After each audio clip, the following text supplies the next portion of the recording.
the foreign language called algebra? Well, the art of the literal translation.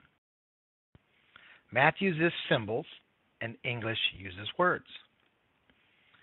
We do not normally see equations floating in the sky. What we have are situations that need to be translated. So, which English words mean which math symbols? Here are the basic math symbols that we'll talk about: the plus sign, the minus sign, the multiplication dot, the division symbol, and the equal sign. The plus symbol can be indicated by the word sum, or add, or plus, or increase, or more than. Subtraction, the minus sign, can be represented by the words difference, subtract, minus, decrease, less than. Product for multiplication dot, or multiply, or of, times, or double or triple. Double would mean 2 times. The division symbol, the word quotient, divide, per, half, which just means divide by 2. The equal sign can be represented by the word is, or equals, or results in, or represents. There are other words, but these are the main ones that you'll see. These 4 words, sum, difference, product, quotient, imply an order, which I will talk about later. These 2, more than and less than, can be tricky. I always write them backwards, and I'll show you how I do this later. Let's practice some literal translations. We'll start with phrases, expressions. The sum of a number and 3. Oops, I forgot to tell you how to handle unknowns. We normally use a letter such as X to represent an unknown quantity. In practice, you can use any letter you want. Sometimes it is useful to use the first letter of the object's name to represent it. Examples: use H to represent height, or N to represent a number, C to represent cost, T to represent total, etc. But X is the default variable of choice. Let's practice some literal translations. We will start with phrases, expressions. Now, phrases are in English, and in math they're called expressions. Phrases are not complete sentences, they're phrases, and expressions are not equations or inequalities, they're just expressions. They won't have an equal sign. The sum of a number and 3. Sum means to add, but with an implied order left to right. Number, that's an unknown. We'll use the letter N to represent this unknown number. 3, well, it's just 3. So the literal translation of the sum and a number, the sum of a number and 3 is N plus 3.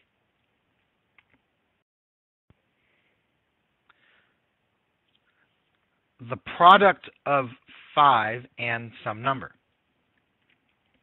Product means to multiply, but again with an implied order left to right.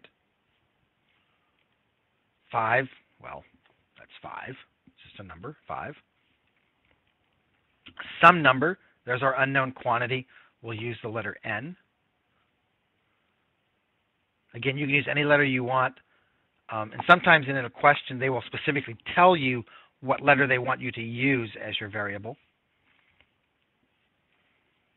The literal translation of the product of 5 and some number would be 5 times n, or just 5n.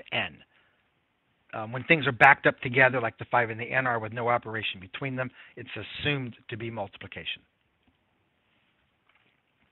Another one. The difference between a number and 2.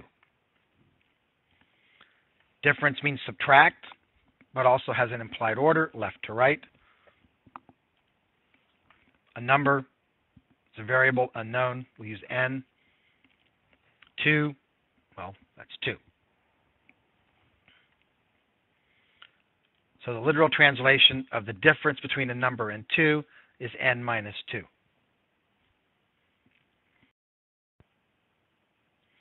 The quotient of a number and 7.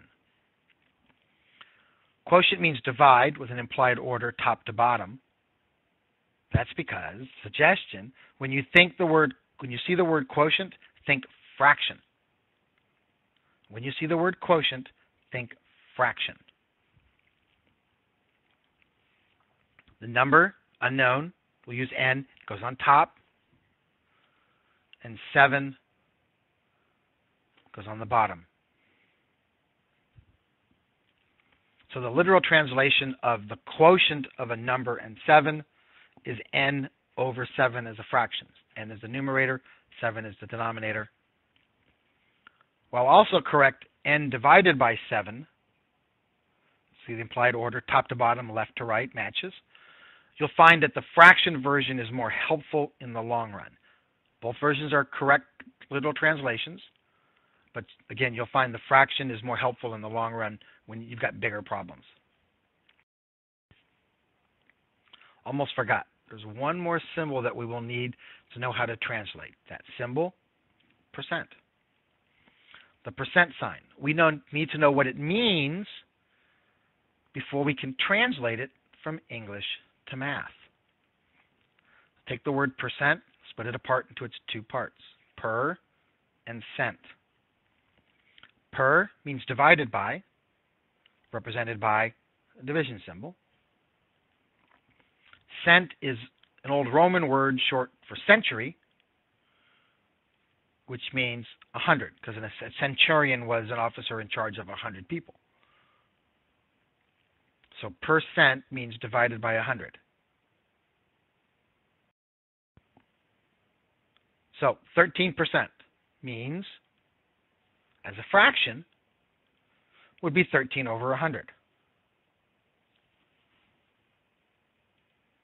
As a decimal, would be 0.13. Both are valid translations. Sometimes you'll find that writing it as 0.13 is more convenient. Other times you'll find that writing it as 13 divided by 100, 13 over 100, writing it as a fraction, will be more convenient. So you get to choose which one you use. 7% would mean, as a fraction, 7 over 100. As a decimal, 0.07.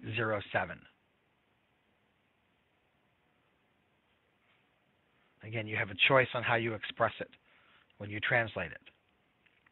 You may be more comfortable with one versus the other, or one may be more practical in the long scheme of the problem. It's the whole question that's being translated. Now for the more than and less than that I promised. We're going to translate the following expression, 2 more than a number. Remember before I mentioned I'd write these backwards? Well, here's my reasoning as to why I do that. If I wanted to have 2 more cookies than you, wouldn't I need to know how many you have first so that I can make sure I have 2 more than you?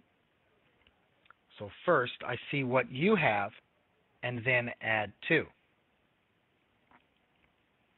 So I write it this way. 2 more than a number. So even though I put the 2 first, I wrote it at the end and then worked my way back to the left. So I'm writing it backwards. So we likewise translate the following expression, 7 less than a number. So I'm going to start with the 7. Less than means I'm going to be subtracting it from something, and that is a number. So n minus 7 is 7 less than a number. Now let's look at some sentences, that's English, to get equations, that's math. The sum of a number and 3 is 7. This is a complete sentence, unlike before where we had phrases. Here's the translation. N plus 3 equals 7. So the sum means I'm going to be adding something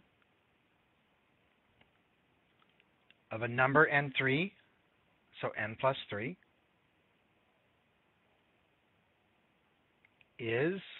means it equals n7. So the sum of a number n3 is 7, is n plus 3 equals 7.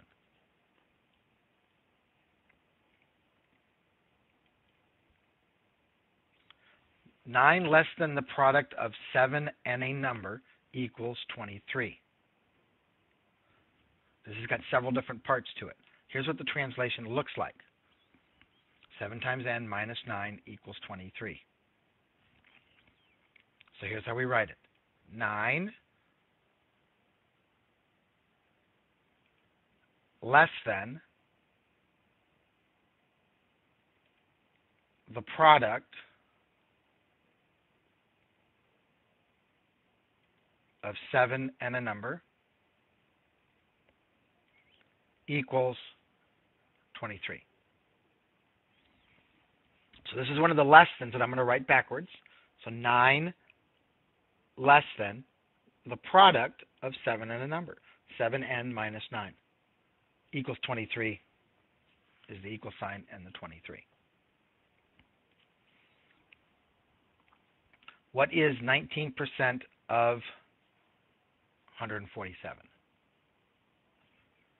Here's the translation.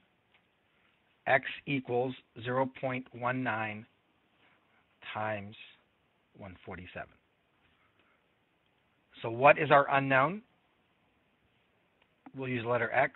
You can use any letter, unless the problem specifically says otherwise. Is means equals. 19% written as a decimal is 0.19. Of means multiply. And 147 is a number. Or we could write it as X equals 19 over 100 times 147.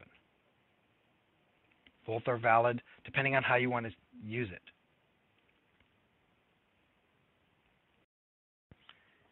How about one more sentence to translate? There are 50 occupied apartments in a building. This represents 30% of the total number of apartments. How many apartments are there in the building? That's a lot of words. So first we need to find the important words. 50, obviously, represents 30% of the total. 50 represents 30% of the total. Those are the key words that we need to translate. Sort of like the noun, subject, the predicate, the verb, and the object.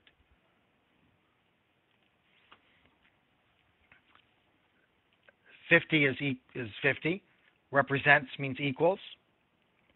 30%, 0.30. Of means multiply. And the total is t. Or if we write it as a fraction, 50 equals 30 over 100 times t. So you got to find the words you need and then translate those.